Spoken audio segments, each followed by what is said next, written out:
আসসালামু আলাইকুম। কেমন আছেন সবাই? আশা করি আল্লাহর রহমতে অনেক অনেক ভালো আছেন। আপনারা শুনছেন কেয়ার এফএম রেডিও 2.0। যার মায়ায় বাঁধিলাম জীবন, সে তো হারায়া গেল দিয়া আমায় মরণ। জীবন আমার মায়ের ঘরে, কষ্টে তিলে তিলে মরে।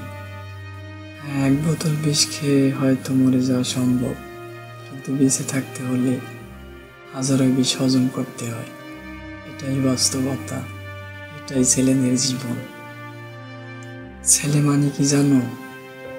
রাতে একা একা কেঁদে বালিশ ভিজিয়ে সকালে উঠে আবার নিজের লক্ষ্যে ছোটা।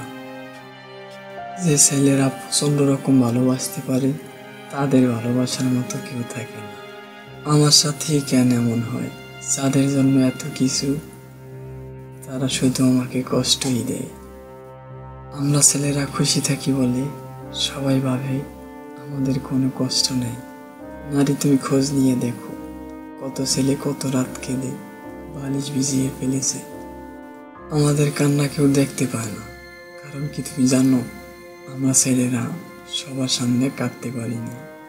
যে ছেলে তার পরিবার কিংবা তার প্রিয় মানুষ কারো কাছ থেকেই ভালোবাসা পায়নি, তার কাছে জিজ্ঞেস করো, সে বেঁচে আছে হয়তো মরার মতো। সব ছেলে প্রতারক নয়, কিছু ছেলে জীবনের শেষ নিঃশ্বাস পর্যন্ত পাশে থাকে। নারী, তোমার হাসি খুব সুন্দর, কারণ কি তুমি জানো? তুমি মন থেকে খুশি না হলে হাসো না। আর আমরা ছেলেরা, আমাদের কান্না খুব কষ্টের হয়। আমরা খুব বেশি কষ্ট না পেলে কাঁদি না। ভালো থাকবেন, নিজের খেয়াল রাখবেন। আল্লাহ হাফেজ।